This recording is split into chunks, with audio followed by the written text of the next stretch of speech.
Hello everybody, I'm Happy Pinecone and welcome to another Draw Me video where I talk about stuff as a speed paint plays. So, how are you? It's been like 3 to 4 months since I last posted a Draw With Me. You got to hear me ramble about Paradox Live the animation. Apologies if I came off as pretty unhinged at the time. I was really invested in the project, so I had a lot of fun sharing my thoughts on the anime. Especially on its original content, it's been a blast. If you haven't yet, I suggest you watch the video. It's one of the favorites I've made so far. I like the art, the script has been pretty fun, and the recording has been relatively decent. So yeah, I recommend it. I would also recommend the anime itself. It's not perfect, the finale is especially a mess, but still a fun time regardless, you won't regret it. I'm still hoping for a season 2. I really want to see the second gen characters come to life and stuff. Especially since their illusions have been released for the public to see, so yeah. By now, you probably noticed that I'm still in the Paradox Live rabbit hole. I've become a fan since the anime came out, so I think I'm a year into the space. Actually, when I was checking the anime's original run for the video, I realized that the show concluded on December 26th of last year, just a few days after Cosmos' birthday, December 24th. I just find that detail pretty interesting and a cool coincidence since the finale also focused on them. It's pretty cool. So yeah, as you can see, the project has poisoned my brain to the point that everything I see and hear ends up Paradox Live coded. Yeah, my loved ones are so tired of hearing me fangirl about it. They even knew the lore, no thanks to me. They look so done. Like right now, as of recording this, they are silently judging me. Yeah, they're probably gonna see this video, so yeah, I'm sorry in advance for the rabbit hole. In fact, they've been so aware of my, I can't say obsession, maybe interest, yeah. They've been so aware of my newfound interest to this project that I've received a decent amount of Paradox Live merch. I forgot if it's for my birthday or Christmas, maybe even both, but I was given Paradox Live related stuff as presents, from acrylics to postcards. It was a fun time. And because of this, it has become the gateway to international shipping. Up until this point, I don't usually try or feel the need to buy merchandise from my favorite projects unless they are readily available in my area or I happen to see it at the time. Like my local bookstore or hobby store, it's less of a hassle that way. But Paradox Live has surprisingly made me curious of overseas shipping, which led me to trying it. I've tapped into a variety of sources. There's CD Japan, where I bought the manga adaptation, which I recommend. The manga adaptation. It's pretty decent so far. The Memory Track light novel, which is basically a series of flashback stories set before the events of the project. And the fan books. There are 2 of them, and they have free postcards, and I love them. Besides CD Japan, I've also got from Gcrest and Anime Times. Those are websites where I bought acrylics and keychains. The former, Gcrest, owns Paradox Live, while the latter, Anime Times, I'm not really 100% sure what they are, but from what I can understand, they are a company who sell anime-related merchandise or otaku-related merchandise, and they happen to have the rights to sell certain Paradox Live merch that the former Gcrest doesn't have, such as the special Paradox Live anime book that contains the storyboards of the opening and ending theme songs. Personally, I wish they would also contain the drawn storyboards for the other episodes. Like I remember when Studio Pine Jam promoted the show's episodes as sneak peeks in their Twitter account when each episode has been released. I really love the storyboards that they showed there. It's not in the book. I'm really sad about that, but hey, I have no regrets buying the book. Everything's so well drawn. I love it. It's good collection material. It's a good collectible. Yeah, okay, so where was I? Oh yeah. So yeah, there's CD Japan, there is Gcrest, there's Anime Times. I've also looked into resellers. And yeah, the resellers, I recommend not looking into them often if able. Like, they're a double-edged sword, you see. Like, on one hand, they might have merch that's no longer around in the official sources, but then on the flip side, they tend to be overpriced, and do note the merch is already expensive as its own to begin with, so I guess in retrospect, it makes sense why the resellers tend to up the prices of these products. They needed to make a profit to offset their expenses. It's business math. It's especially intense in Bai. You have no idea how unreasonably priced some of the Paradox plushies can be. Overall, my experience ordering online has been pretty okay. I was able to get all my orders without much trouble. That said, I won't do it often. International shipping can be so expensive. There's even the additional postal fee. Make sure to order everything in bulk, and if you can, consolidate your orders to one when possible, so that you're only ordering for one shipment. Thank goodness that I'm driven more by economics than impulse because, oh boy, as of writing this, Paradox Live has been announcing and churning out new merchandise lately, from the anime-related stuff to the Battle of Unity line. I won't be surprised if there'll be a seasonal themes collection or something like these acrylics or new CDs or whatever once the songs are released next year. Anyway, now, thanks to my newfound interest in this project, my little office space at home is decorated with Cosmos-related merchandise. Yes, most of them is Cosmos, I know, it's a thing. You have no idea how challenging it was to collect them.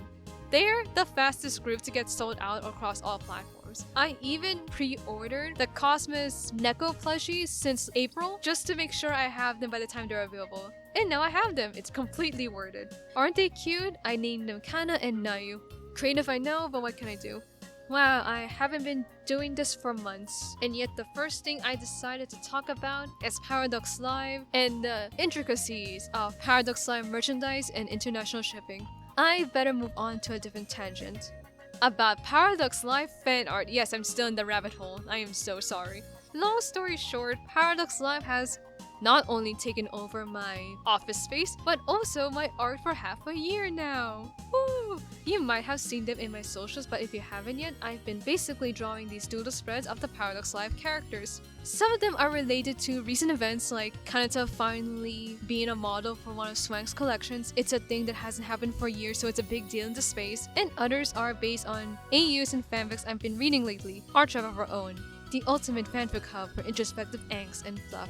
In fact, the speed paint you're seeing now is a spread for the Paralive Fantasy AU I've made up centering on Shiki and Naita. It's your fantasy fair of two people with opposing personalities developing an unlikely friendship after getting caught between a rock and a hard place, which is a curse that swallowed their loved ones, and the pressure to defeat a monster before he reduces the world to a wasteland. It's a long story.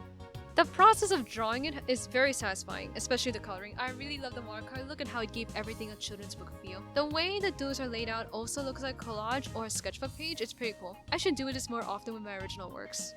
That being said, these doodles are very time consuming. And the irony is that I started doing this to not make it time consuming. I'll explain. So, I actually started making these spreads as a time-saving stress reliever. They were intended to be loose sketches with limited colors without the need to post them online. But over time, I started adding more things and refining some more and then adding more colors because I got too into it, and before I knew it, they take as much time to make as my normal illustrations. Maybe even more. I brought this upon myself. I actually checked the screen recording of this particular speed paint and realized that this spread took almost 4 hours. Oh dear, 4 hours of my life came and went.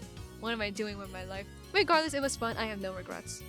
I think I mentioned this before in one of my art posts, but Paradox Live has somehow brought me out of my art slump, at least for a while. I haven't drawn so much since last year due to burnout, so most of my projects ended up being stuck. What projects, you ask? Well, okay, so here's someone that has been stuck lately. There's first that video that I wanted to show for a while now that's stuck in production hell. I already have the recording, I already finalized the script, I already got all the clips that I needed, but the only thing that hasn't been finalized is the artwork that I put because I had these little skits for that video and I haven't done any of them, or most of them actually, most of them. And the reason? Because I struggled to figure out the art direction. Like, I thought I did, but then the more I tried to do it, the more I realized that I still don't like it, and that's why it's stuck. I am so sad about that. I really wanted to show it, but life is like that. It's that heartless. Yeah, there's that video, and there's also my webcomic, When Airclones Rule the World. As of writing this, I'm still storyboarding chapter 5. I initially stopped updating because of exams, but over time the hiatus took longer than originally planned. There's a number of factors, like one is similar to the video reason where even though I appreciated the art at first, I am realizing that nothing feels right for some reason. Something's wrong with my brain. Nothing just felt right to me. And then there's also the life problems. Not life problems, more like, yeah, life problems is not the right term. More like life changes. Yeah, that's more appropriate. Life changes. Things have been pretty busy lately. I've gotten involved with a lot of real life matters, real life stuff. I passed certain exams and need to comply with certain requirements. There's also some change of plans that I need to address. And along the way, I just felt uninspired, which is what I talked about earlier with the video and the webcomic. Nothing I drew or wrote felt right. I sometimes wondered if I've bitten more than I can chew, or if I made the protagonist of my webcomic a little unlikable.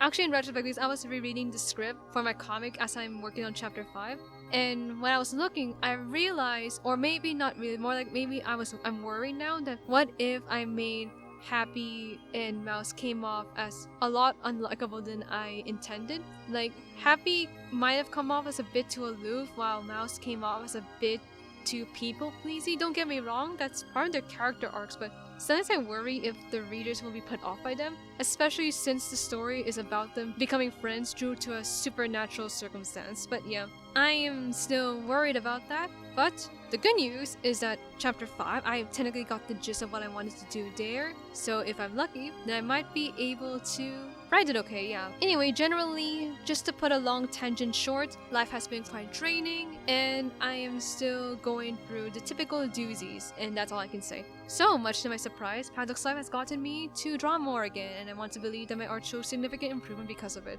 Okay, enough about the life stuff. What else can I talk about? More Paradox Life! Yay! I'm so sorry. I'm so sorry. Just part of my script is just built up. Don't worry, it's almost done. It's almost done. Okay. So, I've joined a digital fansign event for Paradox Live. I'm not sure if there's a correct term for it, but basically it's a voluntary collaboration between artists and writers to create a collection of illustrated short stories. From my understanding, the final digital design will be free to read. I'm still rereading the instructions as I am recording this, and yeah, I think it's supposed to be free to read if it pushes through. So the theme of the fanzine is stories that's centered on the characters Alan and Kanata. As long as I balance my real life obligations, then I'll be able to participate just fine. Fingers crossed that I won't get cancelled though. I actually signed up to another fanzine event years back for another project I've been into for a while now, but sadly it was cancelled before it can even start due to circumstances beyond anyone's control. I guess that's the challenge of these sorts of collaboration. Time is everything, and if no one has time to make design, then that's that. Anyway, I hope for the best because this event sounds so promising. I've been so into this project that I really wanted to participate something this cool. So yeah. Okay, now we're finally straying away from Paradox Live related topics. Yay! I got into Epic the Musical. I've been playing the concept album on loop for over a month now and I'm loving it. It's a retelling of the Odyssey, but a musical. It's still being worked on as of now and I hope it gets a stage adaptation once the concept album is finished. The songs from the Underground and Thunder sagas are my favorite, but I also love Just a Man from the Troy saga. I've even listened to the snippets, my favorites being Little Wolf and King. I can't wait for the Wisdom saga, which is coming very soon. Go listen to Epic if you haven't yet. It's so melodic and catchy and I just love it so much. What else? I played some video games. Yeah, I'm still playing some. I suck at Moonlighter. I started playing and I continue to suck at Moonlighter. It's a fun roguelike business management RPG about a merchant venturing to a mysterious dungeon to get some loot to sell. The world building is actually pretty cool. It's set in this town that's going through tough times and the merchant's exploits influence its economy. Also, the world is literally run by money, right down to the magic system. Seriously, you need money to escape the dungeon, create portals, enhance your gear, etc. Essentially, you need to become a successful business person and a dungeon explorer in order to succeed in the game.